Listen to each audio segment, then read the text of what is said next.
My dad's a narcissist, and everything that I did was reflected upon him. Any feeling I had was a threat to him. Hi, Elayna. When did you first realize that you saw the world maybe in a different way than the rest of us? I only knew that I was different, and I worked really hard to not be different, but I never did fit in. It's not just that I see differently, it's that we all see differently. I think that there's been a devaluing of the way that I see because I felt so different and I felt so misunderstood. That's the common trait, right? Right. And so we all have that. But I got really good at thinking that if I could express myself in just the right way, that I would be safe. And that was a fallacy, but it is definitely serving me now. Yeah, well, I mean, thanks, Dad. Hi, Elayna. Hey, Benny. Your work revolves around this concept of artistic noticing. And when we were just at the Visionary Summit, like, that was two words together that I've never seen before. And I kind of want to know, like, when did you first realize that you saw the world maybe in a different way than the rest of us? There's kind of two answers to that question. Not even answers, just more of an exploration around that.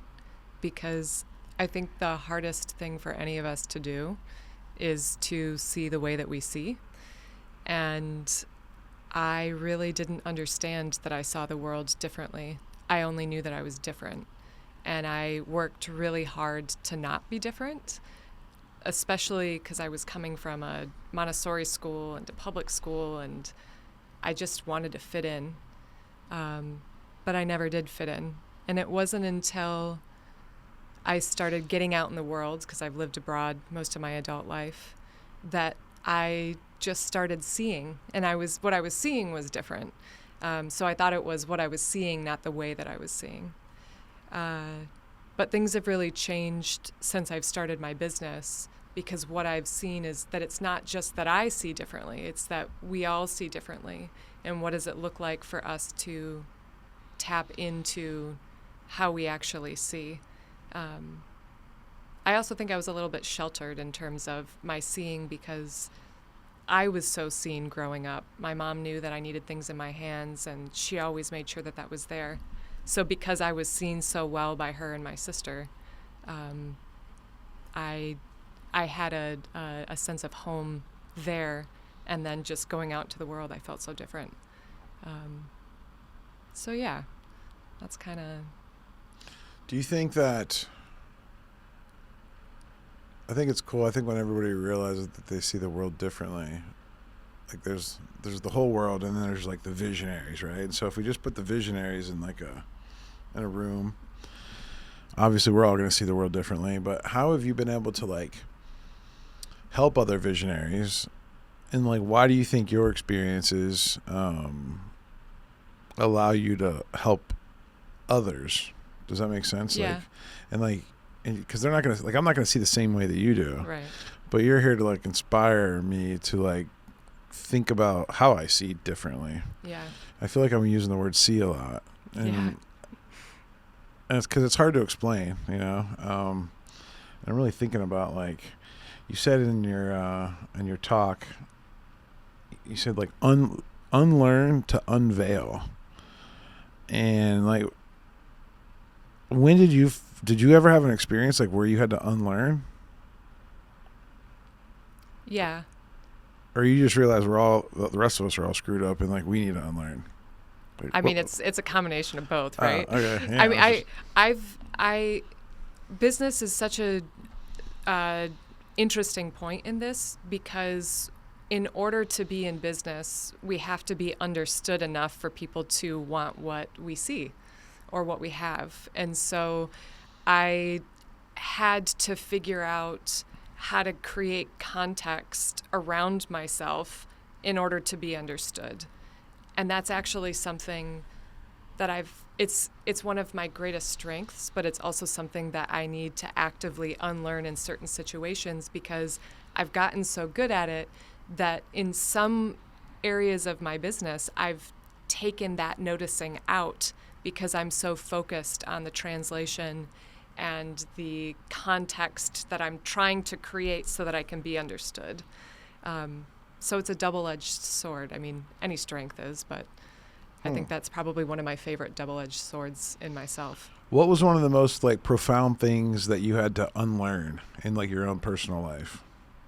In my personal life? Yeah. Well, not like you've helped it. I don't want to know about a story where you helped a visionary unlearn something, because I'm sure you do that all the time. Like, it's like your day job, right?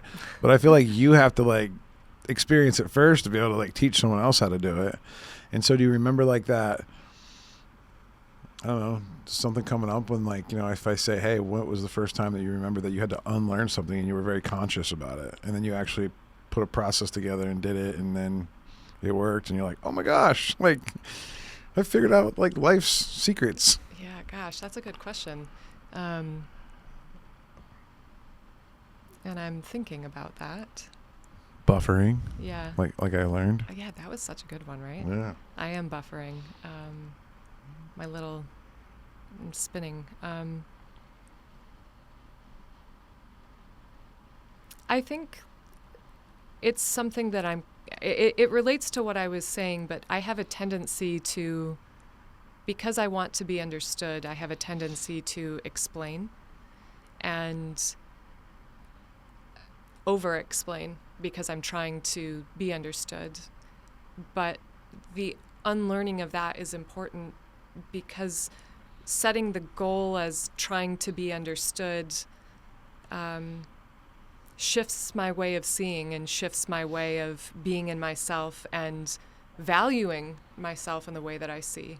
I think that there's been a devaluing of the way that I see because I've felt so different and I've felt so misunderstood.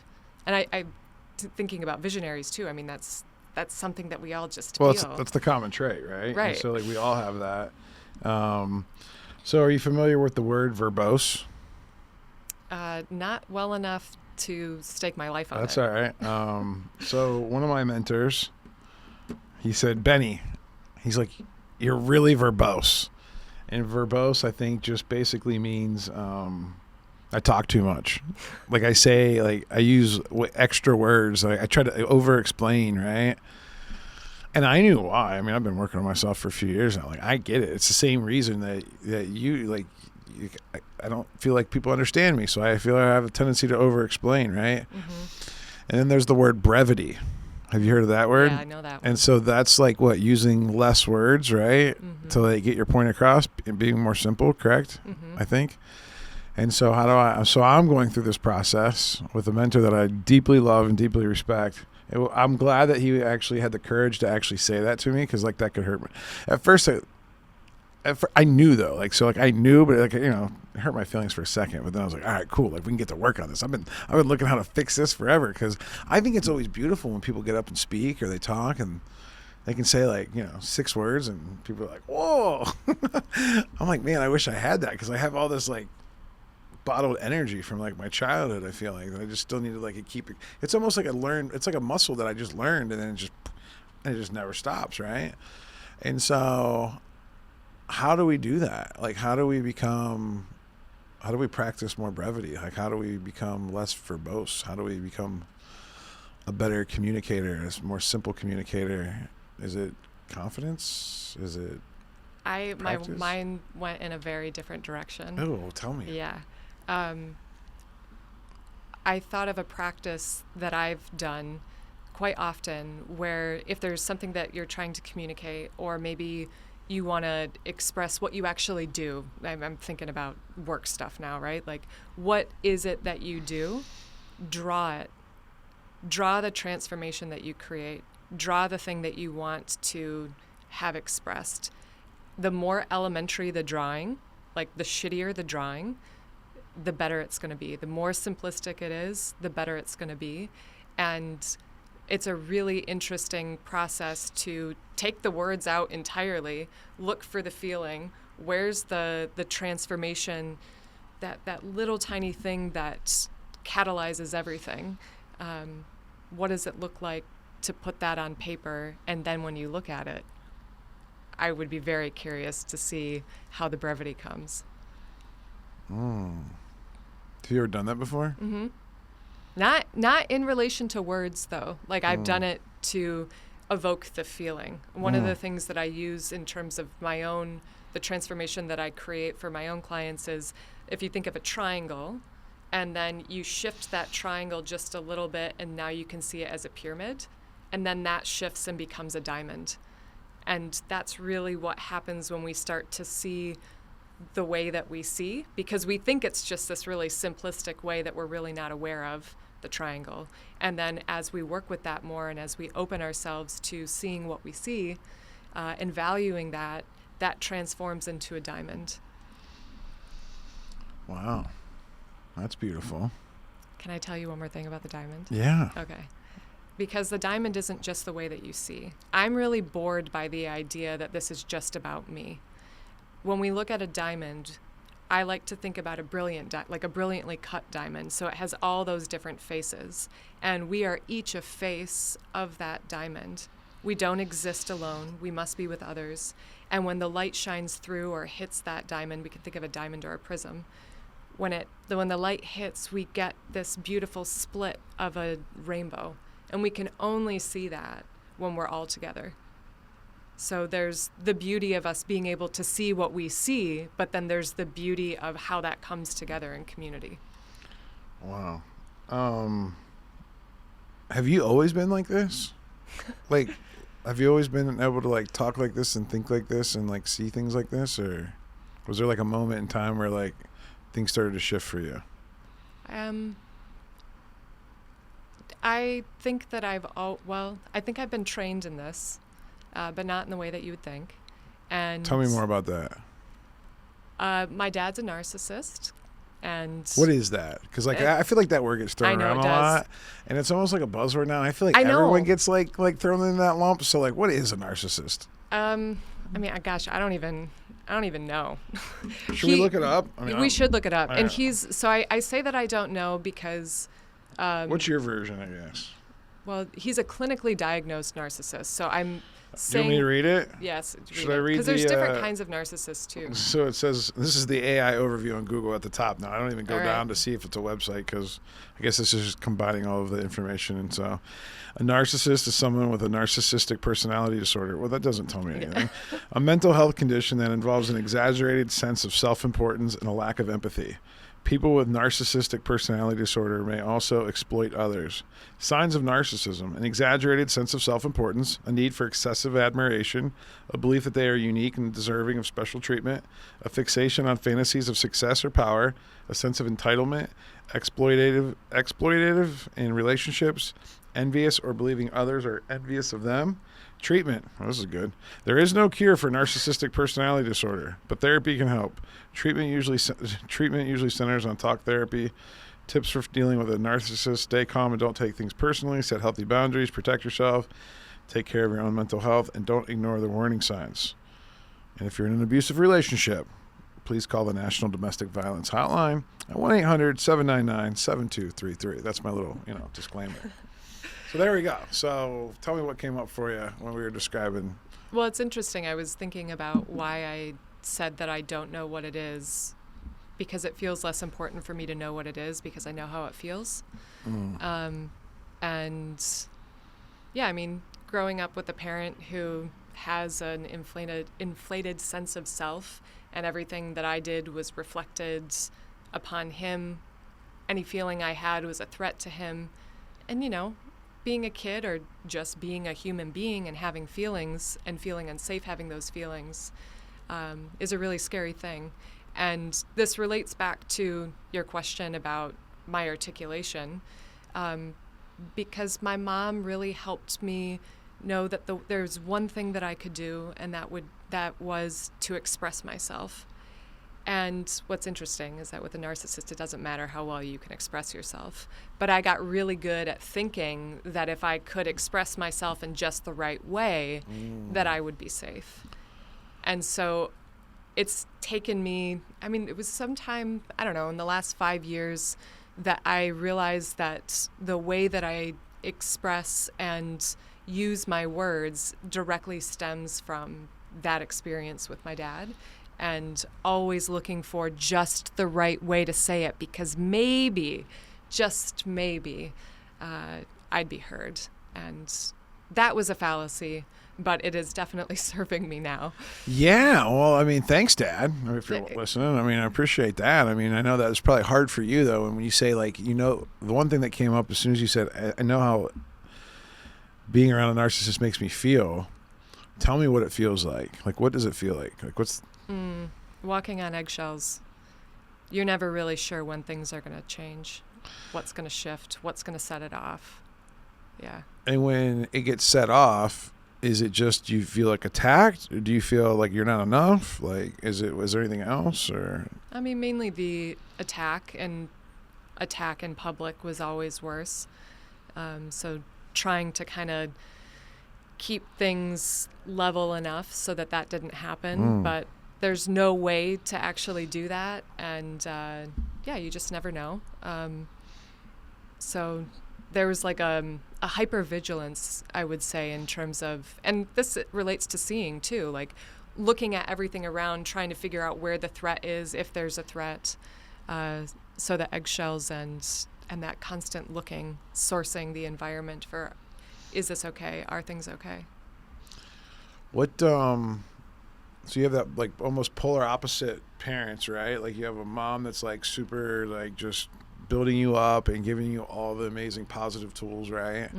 And then you have a dad that's not really teaching, he's teaching you how not to be by watching him act, right? Mm-hmm. And I think there's a lot of us out there. I mean, I think that's what we do with parents, you know. I mean, I think that if we're aware, then we can start learning from our parents in both, you know, positive and, you know, not so positive ways, but they are uniquely how we were made up. And then a lot of times, you know, it benefits us in our career, especially as entrepreneurs and visionaries. I mean, that whole sense of like feeling like you're not enough to like it just keeps you pushing a little bit, and like, you know, that's cool. And always wanting them to like, you know, get that admiration from them for like doing a good job. And so and sometimes, you know, I guess if you have a narcissistic parent, it's probably really hard because they want you to tell them how great they are, right? Yeah.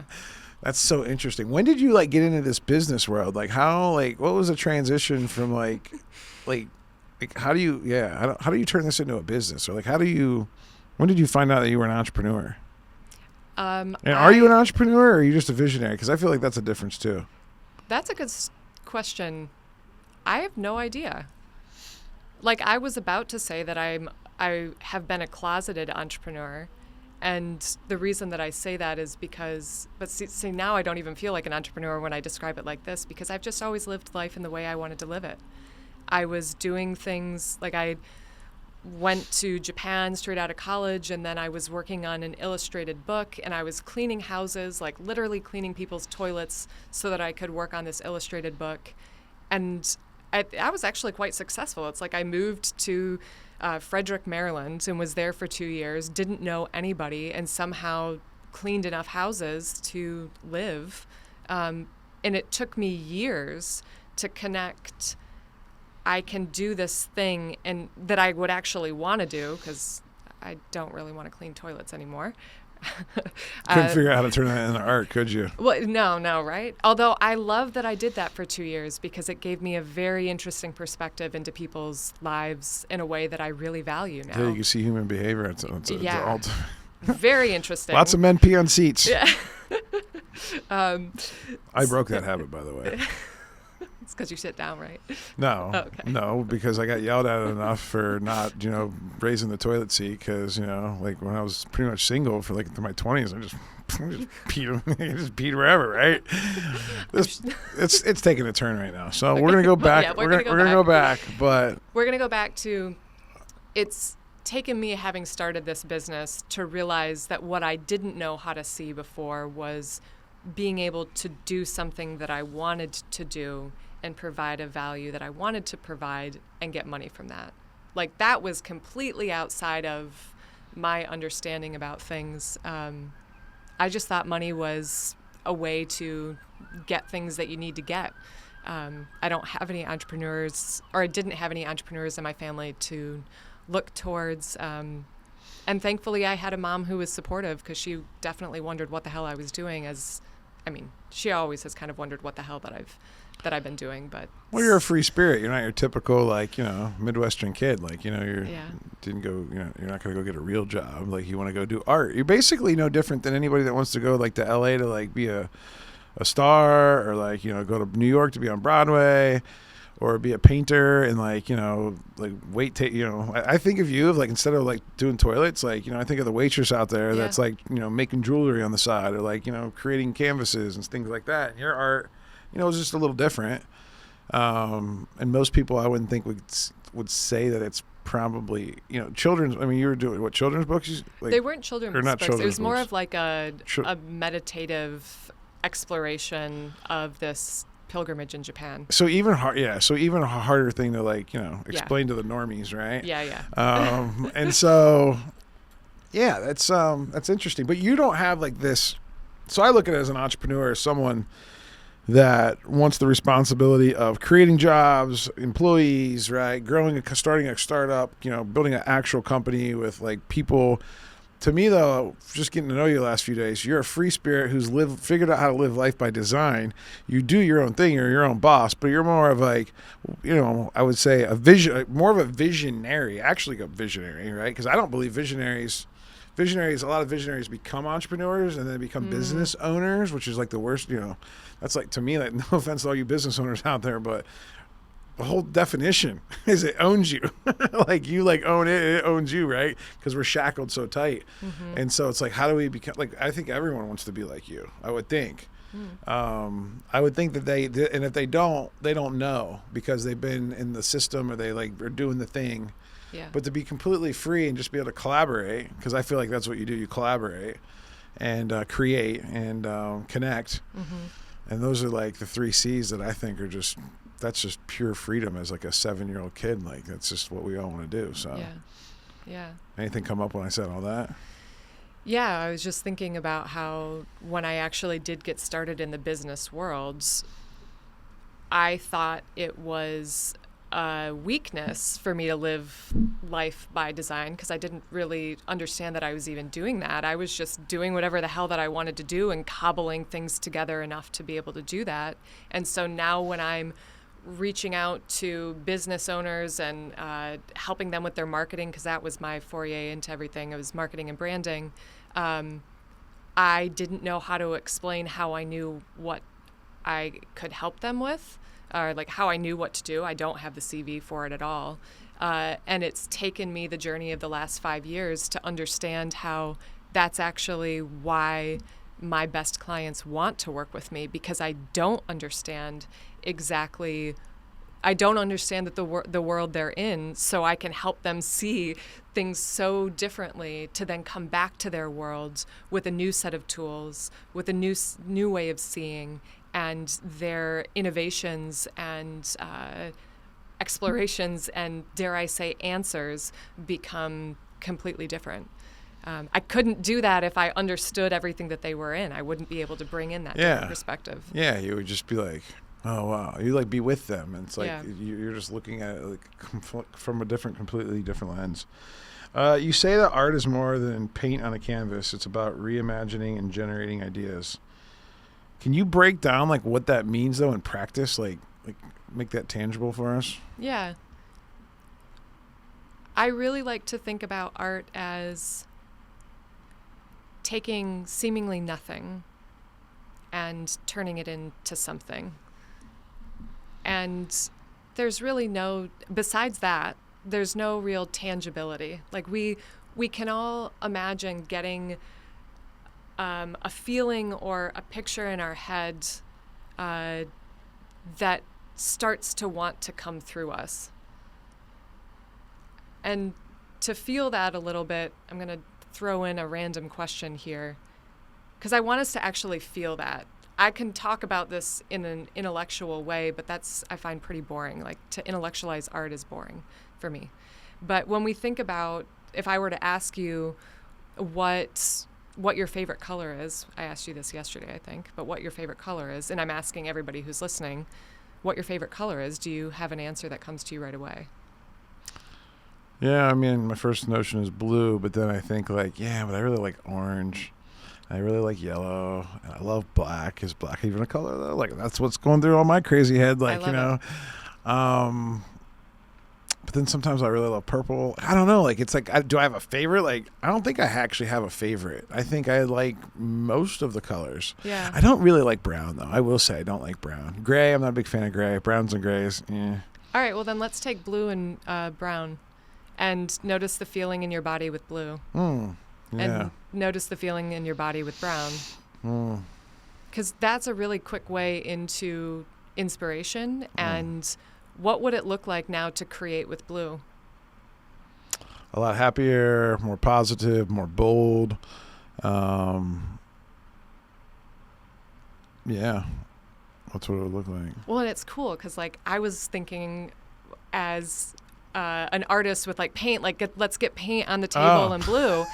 And then as soon as you started talking, it's like, oh, no, that blue could be your way of approaching a problem or this conversation. Like, if you bring blue into this conversation, what does that mean? What does that feel like? How does that change things? And that, when we talk about art, when we talk about taking seemingly nothing and creating something, we're not starting with nothing. We're starting with that feeling within us that it's a muscle to build in terms of finding that feeling and harnessing that feeling and allowing that feeling to come through in a creation like what we're doing right now. Because this is art, right? This is definitely art. Do you think this is blue? No. To me, this is more like orange and yellow with some purple. Yeah. Even though the room that we're in is so black. It's so black. And you're wearing black. And I'm wearing black because I love to wear black. The mics are black. The mics are black. The coffee's black. No, just kidding. It's water. It's water, yeah. We switched from red Solo cups to these because we wanted to look like we weren't drinking. But it literally is water. Yeah. It is water. Hey, I don't know why we have to say that. Like, what are we worried about, you know? We're living our own life. We can do whatever we want, right?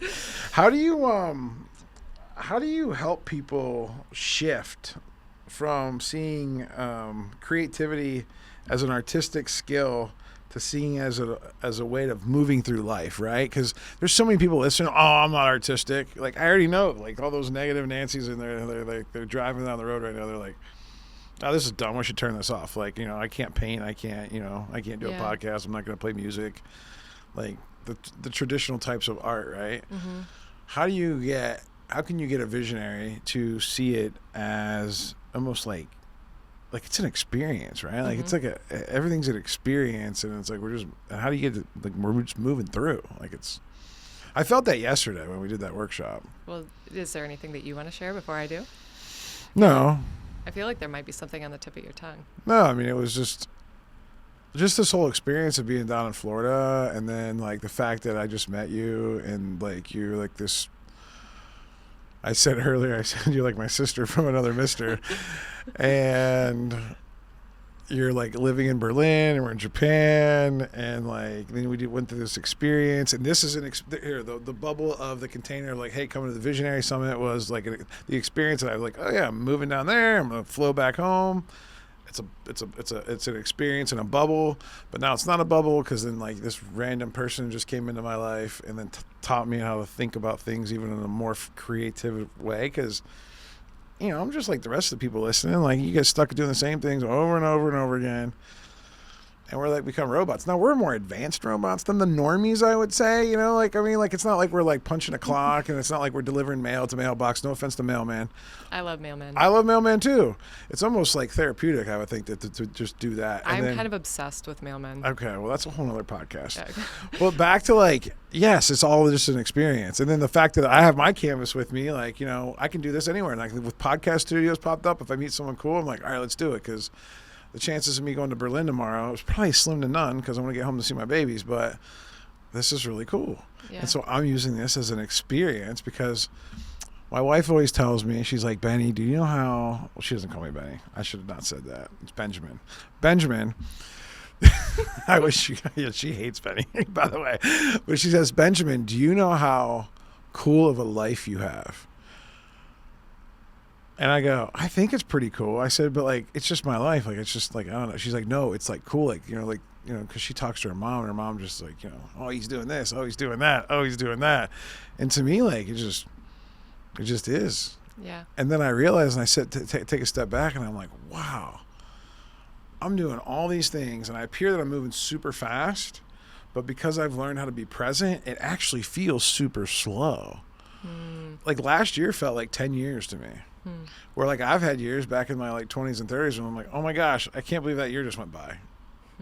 How do I explain that? Like, there's no such thing as time, but that's a whole nother podcast too. That is. So back to the experiencing through life, right? Yeah. Because I just rabbit trailed for a while. Well, I think that the experience through life is the perfect way to bring it back in, because when we take that question of what's your favorite color, and you can feel the color in your body, that's we're talking about creativity, right? And like how we can look at ourselves we can look at our relationship to creativity in a different way. The first piece is, well, not the first piece, because this is very nonlinear, but the first piece I will mention is the inspiration. And we can access that quickly by things that we love, whether that's a color, whether that's a flower. It's the beauty in the world that can help connect us to that, and we have that feeling within us. But the other thing is, because what I'm leading us towards is that my definition of creativity is really just the way that you see the world. That is literally what it is. It's you're seeing the world and you're interacting with it, and that is of you, that is of creation. So we have the feeling and the inspiration, but you have this lens that you carry around with you. And I'm using that in a really beautiful way. Sometimes we want to change our lenses up, but you have an experience that you carry with you that you see through. And that allows you to see the world with that inspiration in a very unique way, in a way that only you see the world in that way. It's your unique perspective. It's really your greatest asset. And then it's about, how do you use that? How do you see the world around you? What are you noticing? And that's something that I'm sure that we'll talk about as well, these artistic noticing practices, because that helps build the muscle between what's going in you, your history, the experiences that you've had, and how that's actually meeting the world in front of you, and what you're noticing, and what gets created because you're noticing. When you said innovation, I'm like, you said innovation, right? Maybe. Yeah, I think you said innovation. I wrote that down. Innovation and creativity is basically like innovation. Tell me the difference between creativity and innovation. I'm not that smart. I'm not that smart either. They feel different to me. Yeah? Yeah. Should I ask the computer again? You can ask the computer. They feel different in the sense that there's a different flow to creativity when I think about it, as opposed to like innovation. There's a different kind of structure that comes in there. I'm curious what this is going to say. Yeah. I'm just popping it up here. Let's see. What's the difference between creativity and innovation? The difference between creativity and innovation lies in execution. Creativity is the ability to generate new and original ideas. It's about thinking outside the box, imagining possibilities, and making unique connections. Creativity is conceptual and doesn't necessarily lead to action. Innovation, flow, right? Yeah, is the process of turning creative ideas into tangible results. It's about applying creativity to solve real problems, improve processes, or create value. Innovation requires execution, testing, and implementation. So basically, in short, creativity is ideas, innovation is action. I think that's really cool, especially as it applies to my own personal, my strength finders is like, I'm an activator number one. And I'm feeling that. I'm futuristic and then also ideation. Like, so that's like futuristic is 3 and ideation is 5. And activation is 1. So, and then I'm winning others over, and then also competitive, which makes me like when I read that about myself, and I was like, wow, like that's really cool, but like, how's that going to help me? But now I understand, like, in this visionary way, the visionary way, right? Mm-hmm. Something I actually want to talk about. But back to innovation, because I think that most of us, business owners, entrepreneurs, we read all these business books, and it's all about like, how can we like tweak our business? How can we optimize it? How can we get it a little bit better, right? And then we get stuck, right, in like the optimization mode. And so how can someone listening who is all about, P&Ls and processes and all of this stuff, right? And even like the ELS stuff, right? It's very like, how do we do this to like crank stuff out? How do we get more into the innovation mode? Like, take our creativity, mix it with innovation, and not always be worried about optimization.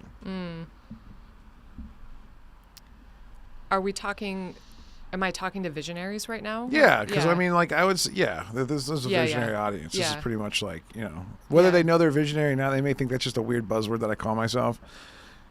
But the more I'm in it, like, most of the people here, I think everyone's here. Hot take. I think everyone in the world is actually a visionary.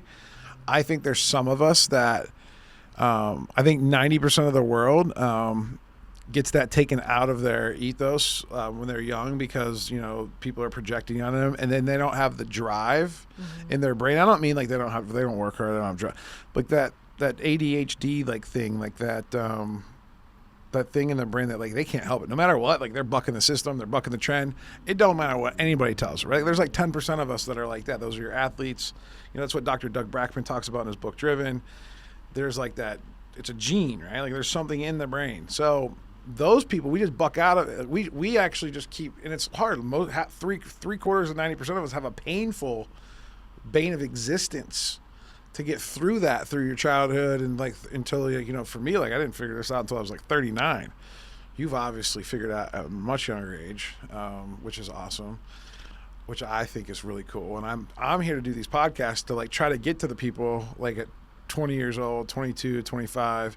And so be it if it's 55 or 65 or 85, but understand that you're driven and that you can then use that and harness it and realize that like, you're the one that can change the world because like you stopped. But there's all the other people out there, let's call them the normies for like lack of a better term. If they could just unpeel all of that projection and like, being in their parents' world, the teacher's world, and like the system, they're super creative too, because I believe that God put us all on earth to be like him, be a creator. And like, we're just God's like canvas, and we're just a piece of the paintbrush, of a bigger pie, right? And like, we're all just doing this together. And so it's harder to help those people though, because it takes a lot more, there's just more, there's more stuff, there's more gunk. Well, so it's harder to clean up. Yeah. So with an entrepreneur, a visionary, somebody that's got that driven gene, I just think it's easier to kind of like get through because it's easier to like, oh yeah. Does that make sense? It's easier to help them? Yeah, well, I what came to mind is that it's scary to see. What we're really talking about here is our ability to see. Well, first our willingness to look and then to see. And when we're in a structure, when we're in a system, when we feel like we should be doing something, we're not always going to think to look outside of that. And then as we do start to look, there's a fear that comes in of what am I going to see? So that kind of pertains to what you're saying too. What was the question I was supposed to answer? The question is like, how do we get out of optimization mode into innovation mode, right? Because we all know business owners, entrepreneurs, we do the same thing over and over again. 30 years later, we look back and be like, all right, cool. Like our business kept growing, but really, Netflix versus Blockbuster. Yeah, that was great. So like that thing, right? How do we go put ourselves in a little bit of a bubble every once in a while to figure out like, all right, how can we be more like Netflix? Because I feel like I'm Blockbuster lately.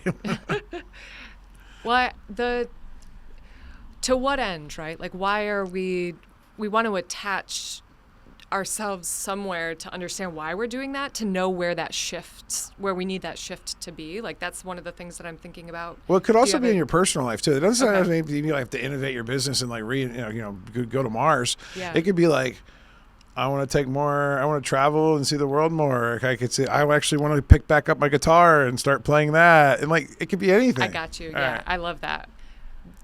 I would say, look at it as an exploration.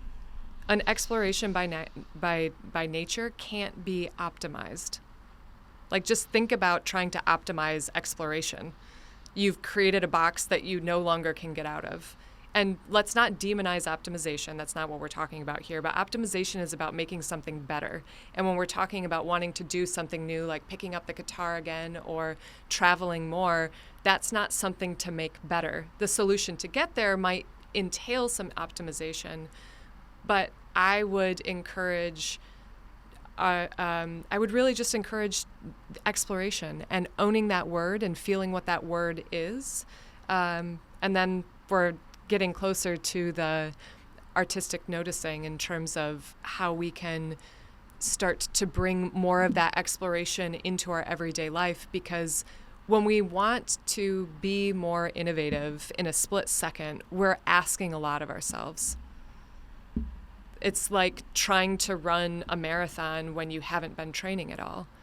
So, and maybe wouldn't even have to be a marathon. It could just be a few miles when you haven't been training, and the exertion that takes. You might still be able to do it, but it's not going to feel good. And creativity and innovation, when we can feel flow and feel good within that, we enter into a different process with it. So the invitation here is to build the muscle of artistic noticing so that you can really see how you see the world and enter into that space of exploration in your daily life, so that when you want to shift from Blockbuster into Netflix, you have been practicing that and your questions will already be different. So back to this like Netflix Blockbuster thing in business, and I thought your answer was great on the last question, but like, what if I always have like this tendency, like sometimes I think about like wanting to blow it all up to like create something better, but then I'm always a little bit afraid because, I have the CFO and the integrator and like everybody else telling me like I'm crazy again, just like they told me I was crazy when I was 7 years old, right? Like this whole mind, like how do I get the courage to destroy that? But then also how do I articulate that to people that don't understand? The visionary's dilemma. Don't you think? Yeah. Well, the first book's The Visionary's Way, and then the second book's going to be The Visionary's Dilemma. Or that could just be a chapter inside of the book. Or then we need a third book. We got to do things in threes. Yeah, all right. There's a lot here. The first thing I want to say is that the visionary's dilemma, what we're talking about, is nearly impossible if you're just trying to turn it on like a switch. Like that's a really hard thing to think about, because so much of what we're talking about here, it's not just like you can't just study Netflix and Blockbuster as these hard cold facts and then make decisions. Like that's, in hindsight we can see that, but what was actually happening is there is a way of seeing there, and the questions. So let's actually look at what I mean by seeing. And when I talk about innovation, I talk about it as being the art of seeing what others miss. And that's really important because there's two things about that. One is seeing is a practice of noticing. And we also, a lot of times at the end of that definition, I'll add in the art of seeing what others miss in a specific context, because that's part of it too. So when we're thinking about how we're seeing an opportunity that we think we might want to invest in. And when I say invest, I mean invest in our feeling, invest in our time, invest in our team's trust, like trying that because they're not going to see it the way that you see it. So there's this huge investment. And I like to shift it from being a bet to an investment, because betting means that you can really fail. Investing will always give you something. You're always going to get something back. So anyway, I'm kind of all over the place. If you want me to, but we're getting somewhere. Keep going. All right. You're with me, right? Yeah. Okay.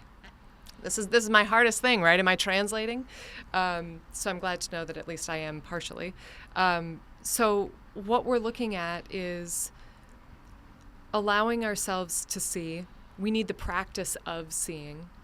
And when we're looking at seeing what others miss, we're also creating some confines around us. Like creativity doesn't do great when there's no parameters whatsoever. Yeah, at like an infinite canvas. Right. Like you need like a border. Yeah. At least a border. I mean, a canvas is like a natural box, right? It's that square that you're doing stuff on. Yeah. So you want parameters, and a lot of times what we can do to set those parameters for ourselves when we're just getting started on, is this idea even remotely viable for me to be following, is to look at what our questions are, and to give ourselves permission to allow those questions to be questions of exploration first.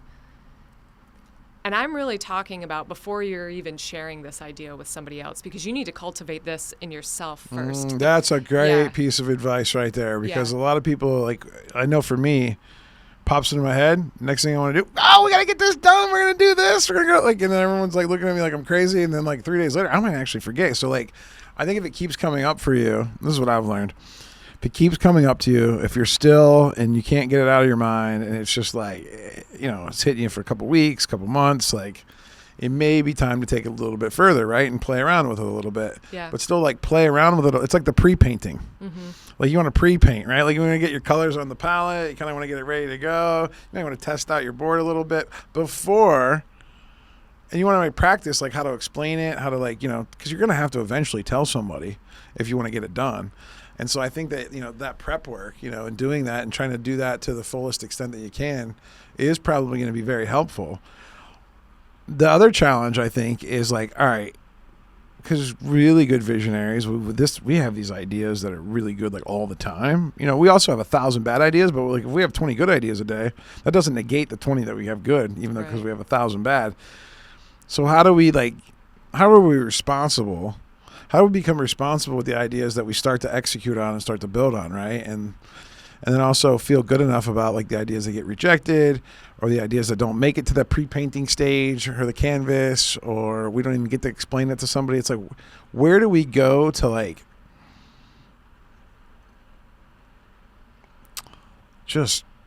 where do we go just to express? Like where do we go to just like be a little wacky, I guess, for lack of a better word. Wacky is such a bad negative word. It's not wacky though. It's like, where do we go to like just play an instrument that's never been played before? Where do we go to do that? Do you have any insight on that? Or? I'm hearing two different things. Probably are, because like my mind's like going 55 different directions right now. So I'm glad you're only hearing two. Well, you were asking an interesting question about ideas and the flow of them, and what I heard you say is, how do you feel okay with that? Not how do you distinguish between what's a good idea and what's a bad idea and the responsibility. You touched on that, but the real question was, how do you feel okay with all of these ideas coming through and picking one over another, and what does that actually look like? And I want to lean on Elizabeth Gilbert for this. Do you know? Oh, okay, she wrote Eat, Pray, Love, but she also wrote Big Magic. Oh, I've heard that book. Yeah, well, and Big Magic is one of my all-time favorite books. And what she talks about there is how an idea comes to us. We're a channel for that idea. And if that idea doesn't come through us into the world, that idea will just find somebody else to take it into the world. I love thinking about that in this context, because when we're thinking about how we feel our ideas and what's okay, and giving ourselves permission to explore and play the new instrument that's never been played before, when we think about being in collaboration with the life of an idea itself, it becomes a different relationship where it's not just you in a room with an idea anymore. There's something that actually wants to play you. It's not you just playing the idea anymore.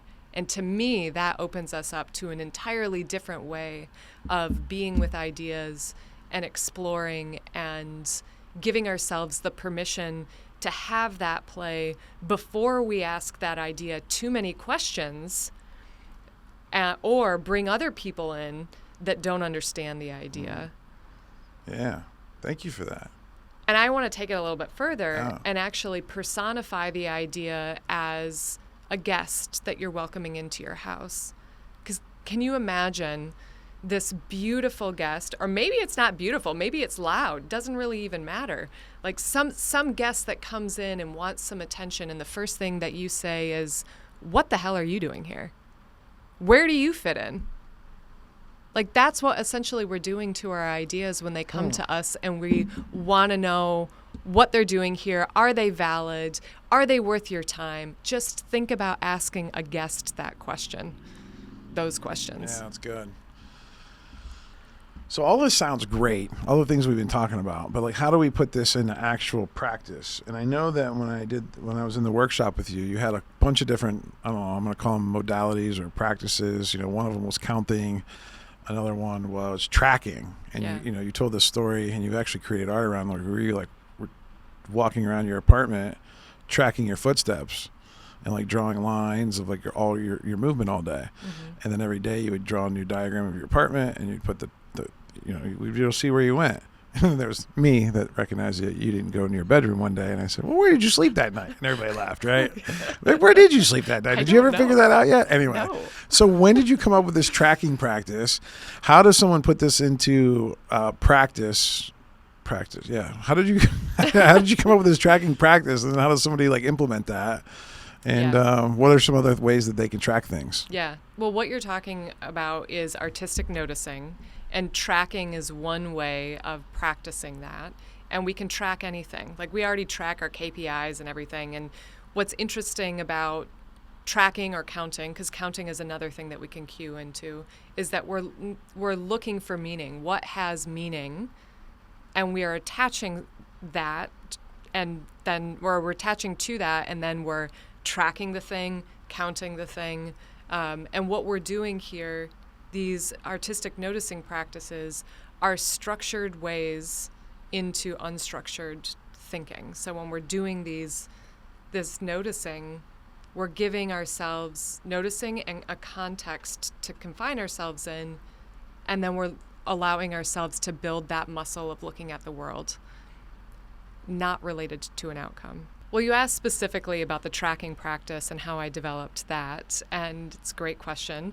Not one that I can easily answer. I find inspiration, innovation, creativity, it's a nonlinear process. To reverse engineer it and understand how it came to be is a very interesting question, but a good one, because that particular practice started because I was in Japan and I was teaching, and I didn't have the energy to create after I would teach.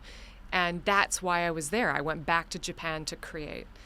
And so what I realized is I needed to shift my question from what do I create to what can I do each day that's of creation? And that's what started the tracking practice. I knew that it needed to be in the morning.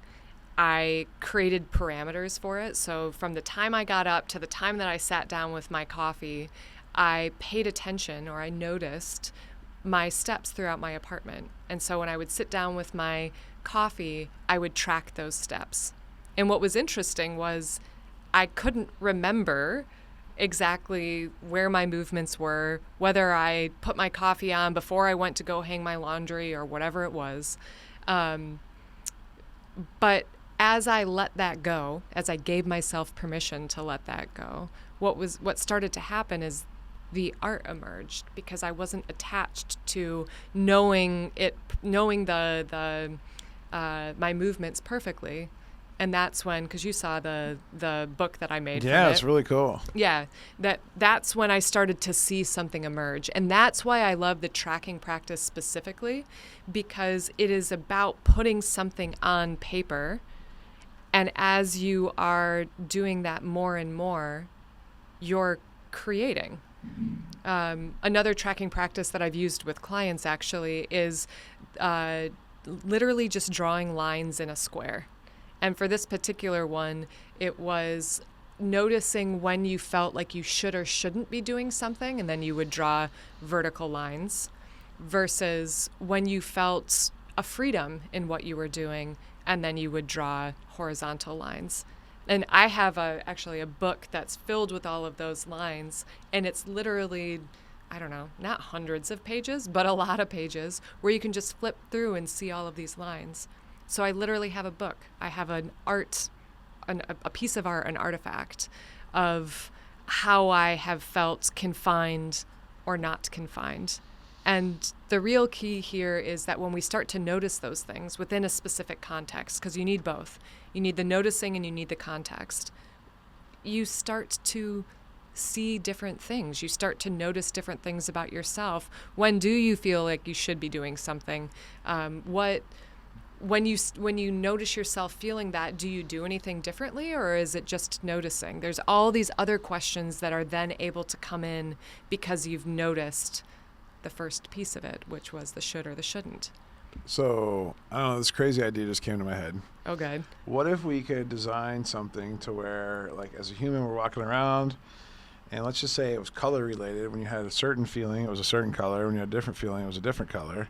And as soon as you started to experience that emotion or feeling, a color would go onto a digital artboard, like automatically somewhere like in the universe, I guess, to where like you could log in and then see like what your day looked like through color. Oh, that'd be so cool. And then your year looked like through color, and then be able to analyze it. You could even, I know we're not comparison creatures, but we are. We'd be able to look at someone else's board, right? And then we'd just be able to see like a lot of different beauty in it. But we'd also be able to, it would also give us information to where how we could like change it, you know? Like, oh, if we didn't like that and we wanted, we wanted to be more, pick your favorite colors for your favorite feelings. Doesn't matter what those are. It doesn't mean like purple's always got to be the best, or like blue's always got to be the best. It could be black, could be like, the best, or gray could be like, oh my gosh, I'm riding high, like if that's your colors, right? And so you get to basically create a canvas that's somehow hooked up to like, whether it's your phone or your watch, like maybe if your watch could like feel you, and then you get to set the color parameters, and then literally it's making a new palette every day. Well, what I love about that too is there's an optimization aspect of what you're talking about.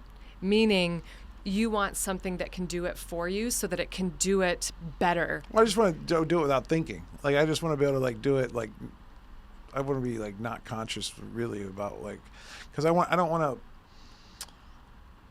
to be conscious about it during the 90-day test phase, to where like I want to see like my true self. Because if I know it's for 90 days and I'm like literally, like, especially if it's a competition, like, and Jay's always happy and flying high, like, and he's got this perfect painting, like, I want to have my perfect painting. So I think I could probably fake that perfect painting for a little while. I don't want to do that though. I just want to see where the 90 days is at. And then after that, I want to be super conscious, because I want to be able to control my painting with happy thoughts, happy emotions, and things like that, because that's what's going to look beautiful to me. That's really interesting, because we're like, to me, the thinking is the important part. So I like what we're talking about here, are noticing two different things. You're talking about noticing the creation as it's been created, or after it's already been created, which means you don't have to be tracking it yourself. But for me, I've actually created a track, like it tracks an entire year, that you could do that with your feelings each day. And the act of doing that, and the way that then channels through you, and the noticing that's created because you're the one who has to track, is a vastly different experience than what you're talking about. Neither one is better or worse or whatever. The optimization that you would have to not have to do that would just give you a completely different insight into the art that you're creating versus the art that is being manually created. Mm-hmm. Different reasons, different insights. Different funds, funds. Well, and just knowing you too, Benny, it's interesting, because like, of course you would talk about like the tech side of it. I've really enjoyed that aspect of your seeing, because you're seeing things about my seeing that I can't see. This is again the diamond. This is why we need each other. Now it gets really fun. Yeah. I could talk to her all day. Isn't she like the most unique guest that we've ever had? I feel like that's amazing. Well, we could, I still have more questions though, so I got to keep going for a little bit longer, because I still have a couple more questions. Let's do, I want to pick two questions. All right. How does someone unveil their true self? And we can go deeper and say maybe their true creative self, but I believe that like the goal is for everyone's true self just to come out and shine, right? And so how can we how can we get to our inner self, like all the way deep down into like our source, right? Some people call it different things, right? How do we unveil that, right? And so I want to know that, because I don't know, we're obsessed with this external validation, like we just want our parents' love, right? You just want your dad to say, wow, kid, you were like the best kid ever. You did amazing. I'm really sorry that I treated you that way. I'm working on that. Like that would be like, ding, ding, ding, ding, ding. Like you hit a slot machine in Vegas, right? Like, jackpot. Same way with me. Same way with everyone. We all want that person that never gave that to us to give it to us, right? Mm-hmm. So we seek this external validation. But then what happens is there's an addiction to like then chasing like validation. But we also then know that actually kind of is the exact opposite, because that locks our true self inside, because we're in that prison, right? Somebody was sharing a story about that. Who was talking about that at the summit they built their own, Jill Young. Remember? Oh yeah. She built her own prison, and she's like trying to figure out how to tear it down. It's going to be a new keynote. Anyway, I digress, but I want to know from you, how do we unveil our truest creative self in a world that's obsessed with external validation? Well, my first thought is, what is our true self? I think that so often... Of course she answers a question with a question. Well, yeah, we have to. Because I think that part of the problem is the way that we think about our true selves. I think we have the tendency, also because of the external validation, that true self should be of pure light, that it should feel good in all ways, shapes, and forms. But what I understand about how I feel within my own creative process and just living life in a way that feels true to me, it's more about feeling and not being afraid to feel the feelings that are extremely uncomfortable. And that is a huge aspect of who our true selves are, that I find we tend to think that, oh, I feel really frustrated, or, oh, I'm really scared about doing that, like, so my true self must be hidden. No, I mean, it's all an experience. So there's an aspect of the external validation that we never need to remove. I mean, then we wouldn't even be in this plane. Like, we wouldn't have the diamond. I'm not saying that. This is where I get a little bit... I'm trying to bring myself back down. You're a little flighty, right? Yeah. You're floating. You're floating. Yeah, I am floating a little bit. I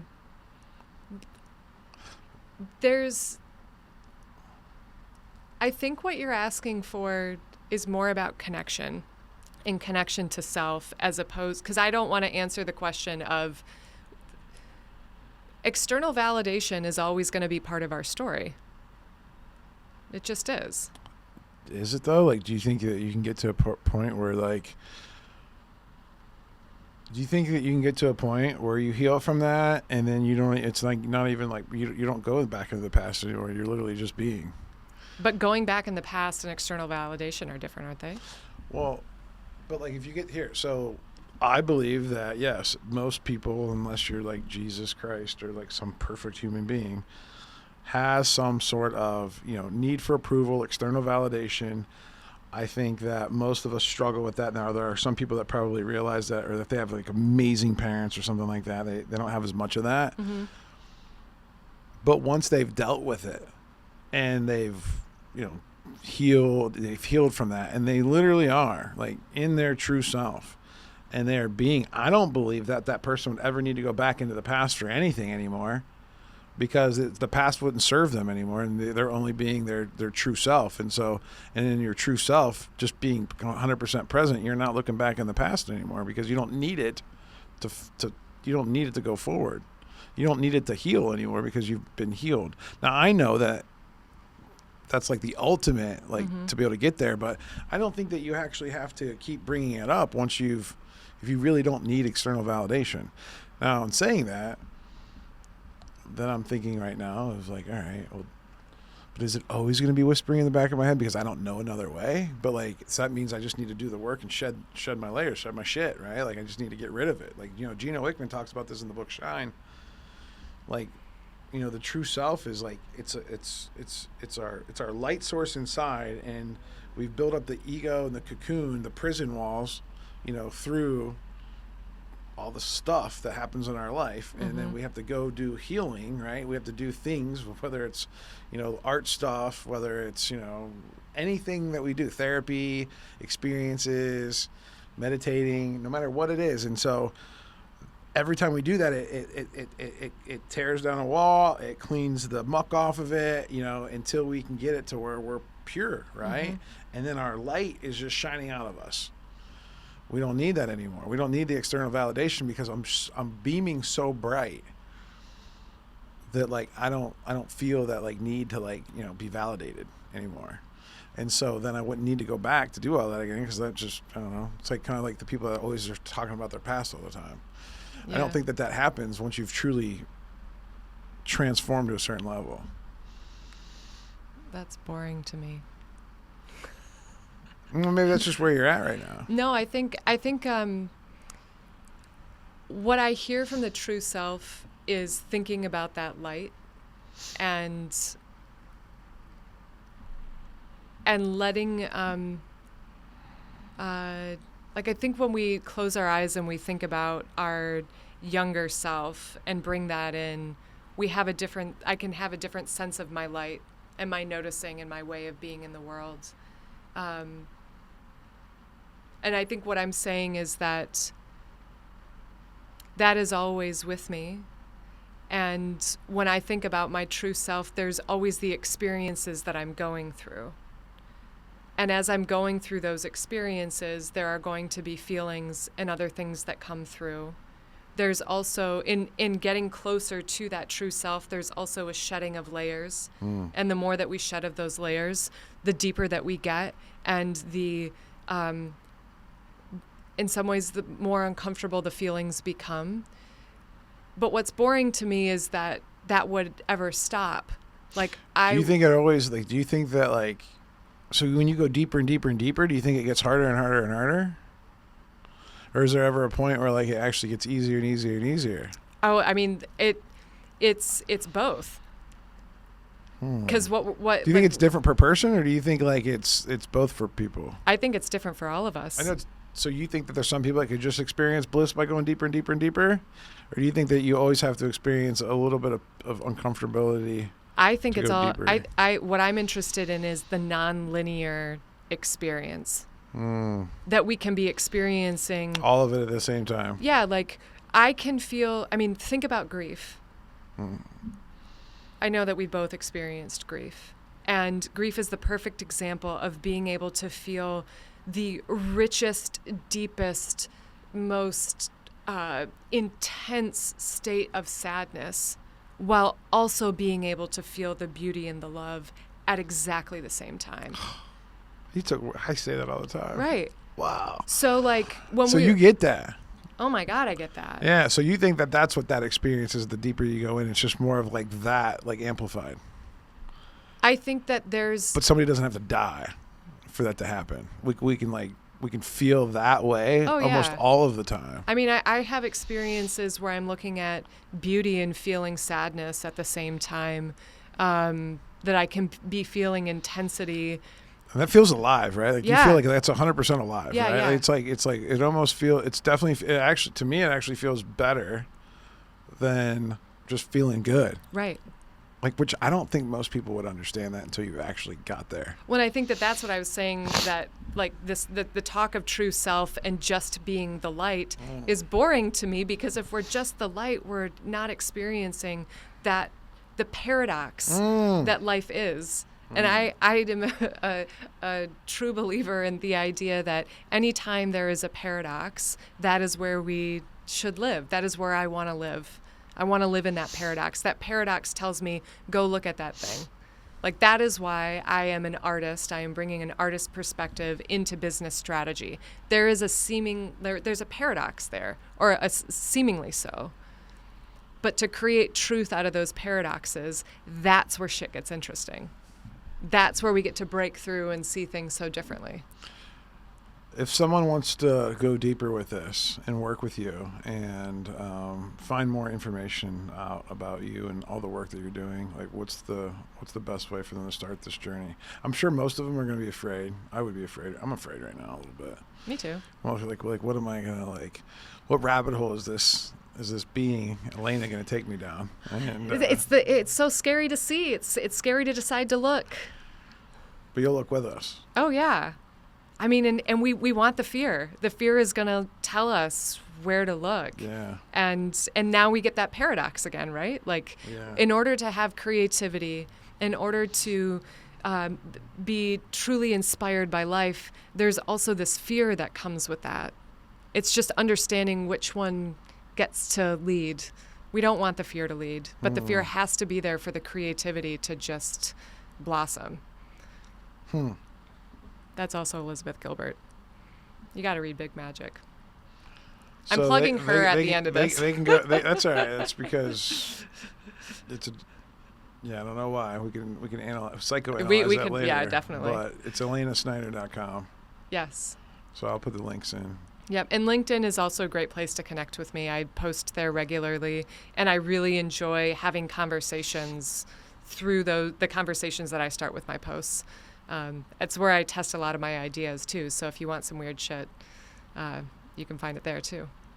Interesting. I cannot wait to be in your rabbit hole. Yeah, like I'm already in it, but this is very we're literally in a rabbit hole right now. Oh, this is wild. It's all the black. It's like a padded room, like you can go crazy in here and just bounce off the walls. But thank you so much for your gifts. Like you're so unique, and I know it probably felt weird at one point in your life, but man, like you are refreshing. Like it is. And I know that unique's almost like a buzzword now where everyone's like, oh, I know I'm unique. But, like, you're really unique. I know I'm really unique, but, like, I also know some people that are pretty similar to me. But, like, I've never met anyone like you before. Gosh, I don't even know what that means. I'll never have the opportunity to meet myself. Just remember. What about that? Will you? Well, that's another podcast. Oh, that is. Now I'm gonna go notice that. I'm gonna go explore. That down. What'd you just say? I don't think I'm ever going to have the opportunity to meet myself. And then I go, are you sure about that? Interesting. I'm going to explore that. That's going to be our next conversation. All right. Well, that's all the time we have today. So thanks for listening. Yeah, thanks for listening. If you got value out of this podcast, I'm really bad at this part. Like, comment, subscribe, share, do all those things. So that way more amazing humans like yourself can get value out of amazing visionaries just like Elayna. Have a great day. We'll see you guys on the next episode.